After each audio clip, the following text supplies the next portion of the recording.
Hello நண்பர்களே! பாப்பாக்கும், தம்பிக்கும் மொட்டை அடிச்சுட்டு வந்தாச்சு. அடுத்து வந்து பெண்டல் அடிக்கிற வேலை தான் ஸ்டார்ட் பண்ணிட்டோம். ஏன்னா, ஃபங்ஷனுக்கு இன்னும் 2 நாள் தான் இருந்தது. நம்ம ஊர் சைடு மண்டபமெல்லாம் கிடையாது. இங்க இருக்கிறவங்க ஃபங்ஷன் பண்ணணும்னா, அவங்க வீட்டுக்கிட்டேயே இந்த பெண்டல் அடிச்சு செலிப்ரேட் பண்ணிப்பாங்க. ஞாயிற்றுக்கிழமை ஃபங்க்ஷன்னா வெள்ளிக்கிழமையே பெண்டல் அடிக்க சொல்லிட்டோம். எங்க நேரமோ என்னமோ அந்த டைம்ல வந்து மழை வர மாரி இருந்தது. இந்த அளவு முடிஞ்சதுக்கப்புறம் வந்து மழை நல்லா ஸ்டார்ட் ஆயிடுச்சு. அன்னைக்குன்னு பார்த்து கரண்ட்டும் கிடையாது. டிரான்ஸ்ஃபார்மர்ல ஏதோ ப்ராப்ளம்னால அன்னைக்குன்னு பார்த்து நைட்டு ஃபுல்லாவும் கரண்ட் கிடையாது. அடுத்த நாள் சனிக்கிழமை ஈவினிங் தான் வந்தது. பெண்டல் அடிச்சதுக்கப்புறம் மழை வந்துருச்சுனாலும் ஃபுல்லா நாஸ்தி ஆயிரும். ஏன்னா, அதெல்லாம் தண்ணி ஒழுகிட்டே இருக்கும். ஃபங்ஷனும் நல்லா பண்ண முடியாது. வேண்டிக்கிட்டே இருந்தோம். ஒரு 2 நாள் மழை தள்ளி வந்தா நல்லா இருக்குமே அப்படின்ட்டு. இது வந்து அடுத்த நாள் சனிக்கிழமை காலையிலேயே வந்து ஃபுல்லா படுதாலாம் போட ஆரம்பிச்சுட்டாங்க. நாங்க எந்த பிளான்ல சொன்னோமோ அது மாதிரியே பெண்டலும் அடிச்சு குடுத்துட்டாங்க. அமௌண்ட்டும் பட்ஜெட் ஃப்ரெண்ட்லியா தான் இருந்தது. எங்களுக்கு ஓகே தான். சிட்டிலலாம் வந்து மண்டபம் புக் பண்ணோமா, இது வந்து நம்ம ஆர்டர் பண்ணோமா அப்படின்ற மாரி இருக்கும்.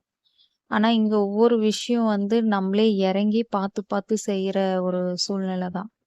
பெண்டல் இப்படி இருக்கணும், சமையல் இப்படி இருக்கணும், வெல்கம் பண்ணும்போது அந்த ஒரு இடத்துல இப்படிப்பட்ட ஒரு பிள்ளையார் சிலை இருக்கணும். எல்லாமே ஒண்ணொண்ணும் நாங்க கேட்டு, எங்களுக்கு ஏத்த மாரி அவங்களும் பண்ணி குடுத்தாங்க. அப்புறம் எங்க வீட்டுக்கு முன்னாடியே இது மாரி ஒரு லாங் பெண்டல் வந்து அடிச்சு குடுத்துட்டாங்க. இதுவும் நாங்க வந்து கேட்டிருந்தோம். சனிக்கிழமை மத்தியானம் அப்படின்றதுக்குள்ள இந்த பெண்டல் அடிக்கிற வேலையெல்லாம் முடிச்சு குடுத்துட்டாங்க. அப்புறம் வர கெஸ்ட்டுக்கு தேவையான சாப்பாடு எல்லாம் நாங்களே செய்ய ஆரம்பிச்சுட்டோம். ஞாயித்துக்கிழமை ஃபங்ஷனுக்கு வந்து சமையலுக்கு ஆள் போட்டுட்டோம். சனிக்கிழமை வீட்ல வந்து ஸ்டே பண்றக்கூடிய நம்மளுடைய நெருக்கமான சொந்தங்களுக்கு வந்து சமையல் எல்லாம் பண்ண ஆரம்பிச்சுட்டோம். ரிலேட்டிவ்ஸு, ஃப்ரெண்ட்ஸ் எல்லாம் வர ஆரம்பிச்சுட்டாங்க.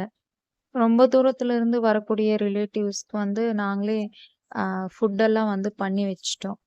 என்னென்னன்னா லஞ்சுக்கு வந்து ரைஸு, சாம்பார், ரசம், ஒரு பொரியல், அப்பளம் இது மாதிரியான ஐட்டமும், ப்ளஸ் பாயாசம்.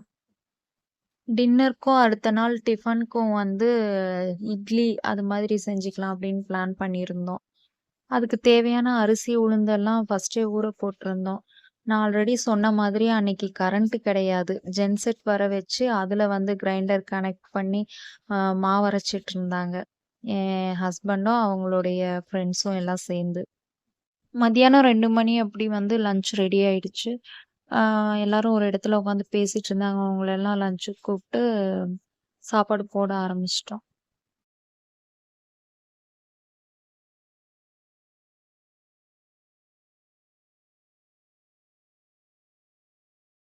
அப்புறம் ஈவினிங் போல வந்த ரிலேட்டிவ்ஸ் எல்லாமே அடுத்த நாள் சமையலுக்கு தேவையான இஞ்சி, பூண்டு, வெங்காயம் இதெல்லாம் கட் பண்ண ஆரம்பிச்சுட்டாங்க.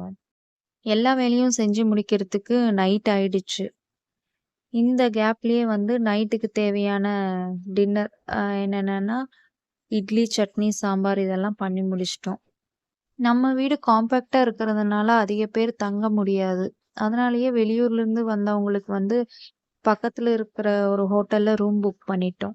டின்னரும் இங்கிருந்தே அவங்களுக்கு குடுத்து அனுப்பிச்சிட்டோம். மிட்நைட் ஒரு 2 மணி இருக்கும். அந்த டைமுக்கு கறி வெட்டுறவங்க வந்துட்டாங்க.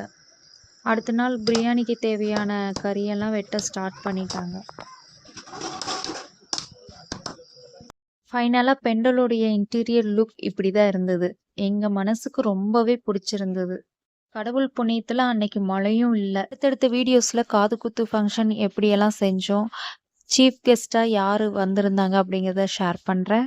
நம்ம சேனலை சப்ஸ்கிரைப் பண்ணி எனக்கு சப்போர்ட் பண்ணுங்க.